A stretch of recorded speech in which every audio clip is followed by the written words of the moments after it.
تو اللہ تعالیٰ جل شانہ نے قیامت کے دن کی قسم کی تو ساتھ نفس لوامہ کی بھی قسم کی۔ قسم تو کوئی بھی کرے تو سننے والا متوجہ ہوتا ہے کہ یہ جو قسم کی جا رہی ہے تو یہ کسی عنوان کی اہمیت کو بیان کرنا مقصود ہے۔ تو پھر قسم اگر رب کرے تو پھر سمجھنے کے لیے کافی ہے کہ وہ کتنا اہم مضمون ہوگا جس پہ میرا رب ہو کے قسم کر رہا ہے۔ تو قیامت پر اللہ تعالیٰ قسم فرما رہا ہے تاکہ اس کا قسم فرمانا اہل عقل کے لیے کافی ہو کہ اس کے اس بات کے لیے اس سے بڑی کیا دلیل ہو سکتی ہے کہ میرا رب اس پہ قسم کر رہا ہے۔ اَيَحْسَبُ الْإِنسَانُ أَن لَّن نَّجْمَعَ عِظَامَهُ، اللہ تعالیٰ ارشاد فرماتا ہے کہ کیا آدمی یہ سمجھتا ہے کہ ہم ہرگز اس کی ہڈیاں جمع نہیں فرمائیں گے۔ یہ ایک کافر تھا عدی بن ربیعہ، یہ مراد ہے یہاں انسان سے۔ ایک روایت کے مطابق ابو جہل بن ہشام مراد ہے۔ تو یہ ابو جہل یا عدی بن ربیعہ یہ کہتے تھے کہ کیا ہڈیوں کو دوبارہ جوڑا جائے گا، دوبارہ ان کو جمع کیا جائے گا، یہ نہیں ہو سکتا، قیامت نہیں آ سکتی۔ وہ کہتے تھے یہ جہاں ہے بس ختم ہو جائے گا کام تمام، لہٰذا جو عزت پانی ہے، جو لذت حاصل کرنی ہے، جو عیش و عشرت کرنی ہے، جو کچھ کرنا ہے اسی جہان میں کر لو۔ آج کل بہت سارے لوگوں کا رویہ بھی یہی ہے کہ بس ٹھیک ہے یہ دنیا ہی سب کچھ ہے، آخرت بس ایک اعتقاد کی حد تک ذہن کے کسی گوشے میں ہے، 2 لمحوں کے لیے خیال آیا تو رک گئے، پھر اپنی وہی ڈگر کی زندگی۔ لیکن آخرت جب تیقن کی اس منزل تک پہنچ جائے پھر انسان کے اعمال کے اندر خود بخود جو ہے وہ نظم پیدا ہو جاتا ہے کہ چونکہ میں اللہ کے حضور پیش ہونا ہے اور ایک ایک عمل کا میں نے حساب دینا ہے۔ تو آخرت کے بارے میں یقین کی کمزوری انسان کو جو ہے وہ گناہوں کی دلدل میں پھنسا دیتی ہے۔ اس لیے آخرت کا یقین یہ بہت ضروری ہے تاکہ ہماری زندگی میں نظم پیدا ہو اور ہم اللہ کے حضور جھکنے والے، اس کے شکر گزار بندے، اس کی اتباع کرنے والے بنیں۔ تو اب وہ کافر کہتے تھے ابن ربیعہ یا ابو جہل کہ یہ جو ہڈیاں ہیں ان ہڈیوں کو کیسے دوبارہ زندہ کیا جائے گا۔ نضر بن حارث ایک کافر تھا، وہ کہیں سے قبرستان سے پرانی ہڈی اٹھا لایا اور وہ اتنی بوسیدہ تھی کہ ہاتھ کے لمس سے ٹوٹ ٹوٹ کے گرتی تھی، اور حضور کے پاس آ کھڑا ہوا اور آ کے کہنے لگا کہ کیا ان ہڈیوں کو دوبارہ زندہ کیا جائے گا؟ کون ہے ان کو جو دوبارہ زندہ کرے؟ اور ساتھ ہڈی توڑتا ہے اور اس کے ریزے زمین پہ گرتے ہیں۔ تو حضور علیہ السلام نے اللہ کی جانب سے اس کا جواب دیا۔ ذرا قرآن پڑھیے، سورہ یاسین کا آخری رکوع ہے، وَضَرَبَ لَنَا مَثَلًا وَنَسِیَ خَلْقَهُ قَالَ مَن يُحْیِی الْعِظَامَ وَهِیَ رَمِیمٌ۔ اب وہ باتیں کرنے لگ گیا ہے، اس کی زبان بولنے لگی ہے، اب کہاوتیں ہمارے لیے لاتا ہے، اور کیا کہتا ہے؟ مَن يُحْیِی الْعِظَامَ وَهِیَ رَمِیمٌ، ان ہڈیوں کو کون زندہ کرے گا جبکہ اتنی بوسیدہ ہو گئی ہیں۔ تو یہ نضر بن حارث حضور کے سامنے ہڈی لایا تھا اور توڑتا تھا اور کہتا تھا یہ ہڈیاں زندہ ہوں گی، ان ہڈیوں کو دوبارہ اٹھایا جائے گا جو اتنی بوسیدہ ہو گئی ہیں کہ ہاتھوں کا لمس بھی گوارا نہیں کرتی، اس کو دوبارہ زندہ کیا جائے گا، کون زندہ کرے گا؟ جواب سنو، قُلْ يُحْيِيهَا الَّذِي أَنشَأَهَا أَوَّلَ مَرَّةٍ، اے محبوب فرما دیجئے اب تو ہڈیاں موجود ہیں، جب ہڈیاں بھی نہیں تھیں تو جس رب نے انسان بنایا ہڈیوں کو جوڑ کے نہیں بنا سکتا۔ اب تو میٹیریل موجود ہے جب میٹیریل بھی موجود نہیں تھا۔ هل أتى على الإنسان حين من الدهر لم يكن شيئا مذكورا، انسان پر وہ وقت بھی آیا ہے جب یہ قابل ذکر چیز ہی نہیں تھا، اس کا نقشہ نہیں تھا، اس کی صورت نہیں تھی، اس کا میٹیریل نہیں تھا، اس کا مادہ نہیں تھا، لیکن جس نے حضرت انسان بنایا پانی کی بوند سے تخلیق کیا، تو اب کیا وہ ہڈیوں کو جوڑ کر انسان نہیں بنا سکتا؟ تو یہ کفار بات کرتے تھے کہ نہیں نہیں نہیں، اتنی بوسیدہ ہڈیوں کو کیسے زندہ کیا جائے گا، یہ بات سمجھ میں نہیں آتی۔ پھر ان کے ذرے بکھر گئے، بعض انسانوں کو جانور چیڑ پھاڑ کے کھا گئے، کچھ وہ کھا گئے، کچھ ہڈیاں پڑی رہ گئیں، کچھ ان کی ہڈیاں راکھ بن کے اڑ گئیں۔ تو کیسے ہو سکتا ہے کہ ان کو دوبارہ زندہ کیا جائے، ان کے اجزاء جوڑے جائیں؟ اب یہ عدی بن ربیعہ نے بھی یہی کہا۔ اللہ ارشاد فرماتا یحسب الانسان ان لن نجمع عظامہ، یہ آدمی گمان کرتا ہے، کہتا ہے کیا ہڈیوں کو دوبارہ زندہ کیا جائے گا؟ اللہ فرماتا ہے کیوں نہیں، ہم اس بات پہ قادر ہیں کہ اس کے انگلیوں کے پور پور کو دوبارہ کھڑا کر دیں، اور اس کے اجزاء جو بکھرے ہوئے ہیں ان کو ہم اکٹھا کر کے دوبارہ ان کو جوڑ دیں۔ ہمارے لیے کوئی مشکل نہیں ہے، لیکن یہ اس کا خیال ہے کہ ہڈیوں کو کیسے جوڑا جائے گا۔ لیکن سورہ یاسین میں جو دلیل دی اس پہ کس قدر جو ہے وہ اشش کرنے کو جی چاہتا ہے۔ فرمایا کہ قل یحییھا الذی انشأھا اول مرہ، یہ کہتے ہیں یہ ہڈیاں کون جوڑے گا؟ کہا جب ہڈیاں بھی نہیں تھی، جس نے ہڈیاں بنائی اس کے لیے جوڑنا کیا مشکل ہے؟ تو یہ عجیب تم نے بات کی۔ تو اللہ تعالیٰ جل شانہ قیامت کے دن ہمارے وجود دوبارہ اٹھائے گا اور اپنے حضور بندوں کو کھڑا کرے گا اور ان سے سوال پوچھے گا۔ یہ نہیں ہے کہ جو مرضی کرتے گئے، ایک آدمی نے ظلم کیا، جبر کیا، زیادتیاں کی، لوگوں کا حق لوٹا، لوگوں کا مال غصب کیا، عزتیں پامال کی، اور اتنا مؤثر تھا کہ عدالتیں وہ خرید لیتا تھا، کچہریاں وہ خرید لیتا تھا، پولیس وہ خرید لیتا تھا، کوئی سے پوچھنے والا نہیں تھا، اس کی بات چلتی تھی، اس کا فون چلتا تھا، اس کا رکا چلتا تھا، عیش و عشرت کی زندگی گزاری اور مر گیا، ہزاروں کے حق غصب کر کے، ہزاروں کا مال ہڑپ کر کے، لوگوں کی آبروئیں لوٹ کے مر گیا اور قبر میں چلا گیا، بس قصہ ختم۔ اب نہ وہ اٹھے گا نہ اس سے حساب لیا جائے گا، تو پھر انصاف کہاں گیا؟ ایک عدالت ایسی ہونی چاہیے کہ جس عدالت میں اس کو بھی پکڑا جائے اور ٹکٹکی پہ باندھا جائے کہ دنیا پر تو کسی نے تجھے پکڑا نہیں، آ اس عدالت میں تیرے خلاف سلطانی گواہ بھی موجود ہیں اور تجھے گناہوں کا، جرم کا بدلہ بھی دیا جائے گا، اور منصف جو ہے وہ انصاف کرے اور ان مظلوموں کو کھڑا کیا جائے کہ دنیا پر تو تمہاری داد رسی کسی نے کی، اس دربار میں تمہاری پوری پوری داد رسی کی جائے گی۔ عقل مانتی ہے کہ ایک ایسا دربار ہونا چاہیے، ایسا احتسابی عمل ہونا چاہیے، ایک ایسی عدالت لگنی چاہیے کہ جس کا کہیں جسے انصاف نہیں ملا اس کو وہاں جا کے انصاف ملے، اور وہ دن قیامت کا دن ہے۔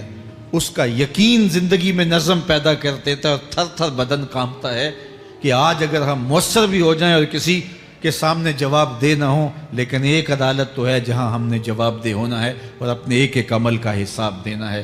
تو اللہ ارشاد فرماتا ہے کہ اس عدالت کے سامنے تم نے پیش ہونا ہے، تمہارے جوڑ جوڑ کو اللہ تعالیٰ دوبارہ کھڑا کرے گا اور اس کو دوبارہ تخلیق کرے گا اور پیدا کرے گا، اور تم دوبارہ کھڑے ہو جاؤ گے، اس کے حضور پیش ہوگے۔ بل یرید الانسان لیفجر امامہ، بلکہ آدمی چاہتا ہے کہ اس کی نگاہ کے سامنے بدی کرے۔ استغفر اللہ۔ یہ ایک ظالم کافر تھا، وہ حضور کی خدمت میں آیا، کہنے لگا میں نہیں مانتا قیامت آئے گی۔ حضور نے اس کو دلائل دیے، تو جب دلائل کے سامنے بے بس ہو گیا تو کہنے لگا کہ جس قیامت کی آپ بات کرتے ہیں وہ قیامت آ بھی گئی تو میں نہیں مانوں گا۔ اللہ اکبر۔ تو وہ انکار کرنے والوں کی انتہا ہوتی ہے، اور ذرا دیکھیے وہ کیا بول رہا ہے، بل یرید الانسان لیفجر امامہ۔ اس کی سرکشی دیکھیے، اس کا تمرد دیکھیے۔ وہ کہتا ہے اچھا اگر قیامت قائم ہوئی تو یہ گناہ، یہ جرم، یہ بدی، یہ بدکاریاں، یہ ظلم جو میں کرتا ہوں، یہ بدکاریاں رب کے سامنے کروں گا۔ کیسی ڈٹائی ہے، مذاق اڑاتا ہے، تمسخر اڑاتا ہے آخرت کا۔ کہتا ہے جو بدیوں کا کاروبار میں نے گرم کیا ہے، جو بدکاریاں میری زندگی کا معمول ہیں، جو دادے عیش دیتا ہوں، جو عزتوں کو پامال کرتا ہوں، جو غریبوں کے پنجے توڑتا ہوں، جو لوگوں کا حق غصب کرتا ہوں، جو برائیاں کرتا ہوں، اگر قیامت قائم بھی ہو گئی تو میں یہ سارے جرم رب کے سامنے کروں گا، پھر وہ مجھے پکڑ کے دکھائے۔ اللہ اکبر۔ یسأل ایان یوم القیامہ، پھر پوچھتا ہے اچھا قیامت کب آئے گی؟ یہ تمسخر کے طور پہ پوچھتا ہے، لاؤ نہ قیامت کب آئے گی قیامت، میں جرم رب کے سامنے کرنا چاہتا ہوں۔ اللہ اکبر۔ اب جواب سنیے، اب لفظوں کا ترجمہ اس زور سے کیا ہی نہیں جا سکتا جس زور کے لفظ ہیں۔ وہ کہتا ہے قیامت کب آئے گی، میں تو یہ جرم رب کے سامنے کرنا چاہتا ہوں، کوئی قیامت نہیں ہے، مذاق اڑاتا ہے، قیامت کب آئے گی؟ آواز آئی فَإِذَا بَرِقَ الْبَصَرُ وَخَسَفَ الْقَمَرُ وَجُمِعَ الشَّمْسُ وَالْقَمَرُ۔ جب قیامت آئے گی تو آنکھیں چندھیا جائیں گے، چاند بے نور ہو جائے گا، سورج اور چاند اکٹھے ہو جائیں گے۔ یقول الانسان یومئذ این المفر۔ آج جو کہتا ہے کہاں ہے قیامت، اس دن بھاگتا پھرے گا، کوئی پناہ گاہ ہو بتاؤ، کوئی ہے ٹھکانہ چھپنے کا، کوئی پناہ گاہ ہے؟ کلا لا وزر، آواز آئے گی کوئی ٹھکانہ نہیں ہے، آج کوئی ٹھکانہ نہیں ہے۔ الی ربک یومئذ المستقر، اگر ٹھکانہ ہے تو صرف رب کے پاس ہے، انہیں ٹھکانہ ملے گا جو رب کے بندے ہیں اور اس کی دہلیز پہ آنے والے ہیں۔ یُنَبَّأُ الْإِنسَانُ یومئذ بما قدم وأخر، اللہ تعالیٰ اس دن بتا دے گا جو آگے بھیجا اور وہ بھی بتا دے گا جو پیچھے چھوڑا، ایک ایک چیز تشت ازبام ہو جائے گی۔ یوم تبلی السرائر فما لہ من قوت ولا ناصر، اللہ فرماتا سارے راز کھل جائیں گے، جو بند کمروں میں جرم کیے داد عیش دیتا رہا وہ بھی کھل جائیں گے، اور پھر کوئی طاقت نہیں ہوگی، کوئی زور نہیں ہوگا، کوئی زر نہیں ہوگا جو اس کو بے نقاب ہونے سے بچا سکے۔ اے داور حشر میرا نامہ اعمال نہ پوچھ، اس میں کئی پردہ نشینوں کے بھی نام آتے ہیں۔ تو وہ کتنا سخت دن ہوگا، ارشاد فرمایا جائے گا کہ جو آگے بھیجا، جو پیچھے چھوڑا، جو جرم کرتا رہا، جو نیکیاں کی، جو برائیاں کی، سب کچھ تشت ازبام ہو جائے گا۔ بل الانسان علی نفسہ بصیرہ، بلکہ آدمی خود اپنے حال پر اچھی طرح خود آگاہ ہے۔ ہم اسے نامہ اعمال کے دفتر دیں گے جہاں سب کچھ لکھا ہوگا۔ قرآن بتاتا جب نامہ اعمال سامنے آئے گا تو وہ بے ساختہ پکار اٹھے گا، ما لہذا الکتاب لا یغادر صغیرۃ ولا کبیرۃ الا احصاھا، ہائے اس کتاب کو کیا ہوا، اس نے چھوٹی بڑی کوئی بات نہیں چھوڑی، سب کچھ لکھ دیا۔ نامہ اعمال سامنے ہوگے، زمین بولے گی، ہاتھ پاؤں بولیں گے، فرشتے بولیں گے، کرامن کاتبین بتائیں گے یہ کیا کیا جرم کرتا رہا، کیا کیا گناہ کرتا رہا۔ تو اس دن ہر شے سامنے آ جائے گی، تو یہ تو ثبوت ہوں گے ہی ہوں گے، لیکن اللہ فرماتا ہے ثبوت تو اپنی جگہ، لیکن بل الانسان علی نفسہ بصیرہ، کیا انسان کو خود نہیں پتا کہ وہ کہاں کھڑا ہے؟ اس کو اپنے جرائم کی فہرست خود یاد ہے، اس کے ضمیر پہ خود اس کا بوجھ موجود ہے، اسے یہ نامہ اعمال نہ بتاتے، فرشتے نہ بتاتے، پھر بھی اسے پتا تھا کہ میں کیا ہوں اور کہاں میں نے جرم کیا ہے۔ وَلَوْ أَلْقَى مَعَاذِيرَهُ، اللہ اکبر، اگر اس کے پاس جتنے بہانے ہوں سب لا ڈالے، جب بھی کوئی اس کا بہانہ نہیں سنا جائے گا۔ قیامت کا دن ہوگا، دنیا کے اوپر تو بہانوں سے انسان بچ نکلتا ہے، کوئی جھوٹ بول لیا، کوئی جھوٹا گواہ پیش کر دیا، کوئی مکر کر لیا، کوئی رشوت چل گئی، کوئی سفارش کام آ گئی، کوئی بہانہ تراش لیا، بات کو توڑ موڑ کے پیش کر لیا۔ لیکن قیامت کا جب دن ہوگا تو کوئی نہ جھوٹا گواہ چلے گا، نہ رب کی پولیس رشوت لیتی ہے، نہ وہاں انصاف کے خلاف کوئی کام ہوگا، اور نہ ہی کوئی بہانہ چل سکے گا۔ اللہ اکبر۔ دوسری بات مفسرین نے یہ بھی لکھی کہ بعض اوقات یہ ہوتا ہے کہ انسان اپنے گناہ پر، اپنے جرم پر کوئی بہانہ تلاش کر کے لوگوں کو مطمئن کر لیتا ہے۔ جو اس نے جرم کیا، کسی سے زیادتی کی، کسی کا حق غصب کیا، تو لوگوں نے ملامت کی تو وہ کوئی بہانہ تلاشتا ہے اور لوگوں کو مطمئن کر لیتا ہے۔ بعض اوقات لاجواب کر دیتا ہے، بعض اوقات مطمئن بھی کر لیتا ہے۔ وہ لوگوں کو تو مطمئن کر لیتا ہے لیکن وہ خود مطمئن نہیں ہو سکتا۔ جس نے جرم کیا ہوتا ہے، جرم اس کو اندر سے ڈستا رہتا ہے، اس کا ضمیر اس کو ٹھوکریں مارتا رہتا ہے، اندر کی بے چینی اسے تنگ کرتی رہتی ہے، اگرچہ وہ دلائل سے، مکر و فریب سے باتوں کو توڑ موڑ کے عذر کر لیتا ہے، کوئی بہانہ بنا لیتا ہے، لیکن اس کے باوجود اس کے اندر کوئی چین، اندر کوئی اطمینان نہیں ہوتا۔ اللہ اکبر! تو مجرم بے چین رہتا ہے۔ آج ہماری بے چینیوں کا ایک سبب ہمارا مالک کی دہلیز سے منہ موڑنا اور بہت سارے دیدہ نادیدہ گناہوں کا ارتکاب کرنا ہے۔ جب ہم سے سستیاں ہو جاتی ہیں، کوتاہیاں ہو جاتی ہیں، تو وہ گناہ ہمارا پیچھا نہیں چھوڑتے اور ہمیں بے چین اور مضطرب رکھتے ہیں۔ تو بعض اوقات جو ہے وہ ہم کہتے ہیں کہ پتہ نہیں بے چینی کیا ہے۔ بے چینی گناہوں کی ہے۔ گناہ طبیعت میں بے چینی پیدا کر دیتا ہے، سکون نہیں آنے دیتا۔ اطمینان کی دولت چھن جاتی ہے جب کوئی شخص گناہ کرتا ہے، اور یہ لازمی نہیں ہے کہ وہ کسی کا حق غصب کرے، اس نے کسی کی عزت ہی پامال کی ہو، اس نے کسی کی آبرو پہ حملہ کیا ہو۔ اگر نماز چھوڑی ہے تو بے چینی یہ بھی کم نہیں ہے، یہ رب کی نافرمانی ہے۔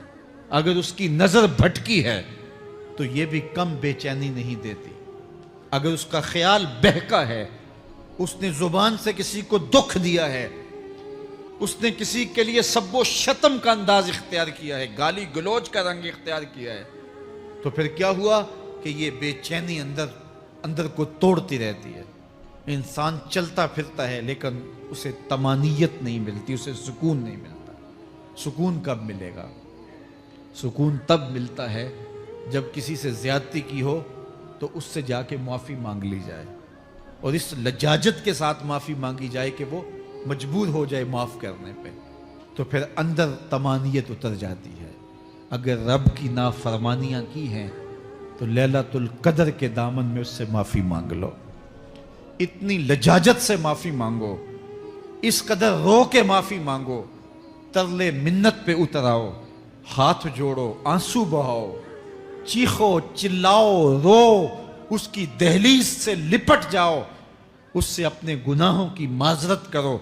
جب مالک نے معاف کر دیا، اندر کی ساری بے چینیاں مٹ جائیں گی، دل کو قرار مل جائے گا، دل کو تسکین نصیب ہوگی۔ تسکین اس کی دہلیز سے تمہیں ملے گی، یہ اندر سے پھوٹتی ہے، باہر سے نہیں آتی ہے۔ تسکین کے قافلے اندر ہی اترتے ہیں، اندر سے اس کے سوتے پھوٹتے ہیں، اس کے چشمے پھوٹتے ہیں۔ ہم باہر سے ڈھونڈتے ہیں، باہر سے تسکین نہیں ملتی، یہ اندر سے آئے گی۔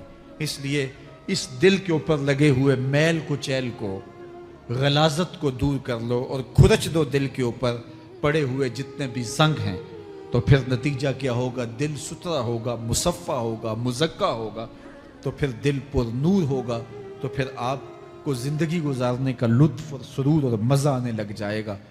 تو انسان جب دلیلیں تراشتا ہے، اس سے ایک بعض اوقات اپنے آپ کو بھی مطمئن کرنے کی کوشش کرتا ہے، اوروں کو بھی مطمئن کر لیتا ہے، لیکن حقیقت میں اطمینان نہیں ہوتا، وہ بے چینی ہوتی ہے۔ تو اللہ تعالیٰ جل شانہ اس کہانی کو بیان کرتے ہوئے ایک اور مضمون کو بیان کیا، اور یہ بالکل درمیان میں جملہ معترضہ کے طور پہ جو ہے وہ نظر آ رہا ہے کہ بات تو چل رہی ہے، تو اچانک اللہ اپنے محبوب سے مخاطبہ فرماتا ہے اور کیا ارشاد کرتا ہے؟ لا تحرک بہ لسانک لتعجل بہ۔ تو یہ اچانک بات کیوں آ گئی؟ اصل بات یہ تھی کہ جب وحی نازل ہوتی تو آقا کریم علیہ السلام ہمہ تن گوش ہو کے اس وحی کو سنتے، پھر اس کو محفوظ کرنے کی فکر ہوتی کہ جو میں نے سنا ہے وہ اچھی طرح مجھے یاد ہو جائے، اور پھر آقا کریم علیہ السلام کی تیسری فکر یہ ہوتی کہ اس کے جو معارف ہیں، اسرار ہیں، اور اس کے جو ثمرات ہیں، اس کی جو تفصیلات اور نکلنے والے اس کے نتائج ہیں، وہ بھی اچھی طرح جو ہے وہ میں سمجھ پاؤں۔ تو یہ تین مشقتیں بیک وقت حضور گوارا کر رہے ہوتے۔ اب قیامت کا ہولناک منظر جو پیش کیا گیا، اور پھر انسان جب اپنے رب کی نافرمانی کرتا ہے تو جو اس کا حال ہوتا ہے، تو یہ سارے مضامین کو اللہ کے محبوب سن رہے تھے۔ حضور کے قلب اطہر پر گرانی آئی، اور میرے رب کو کیسے گوارا تھا۔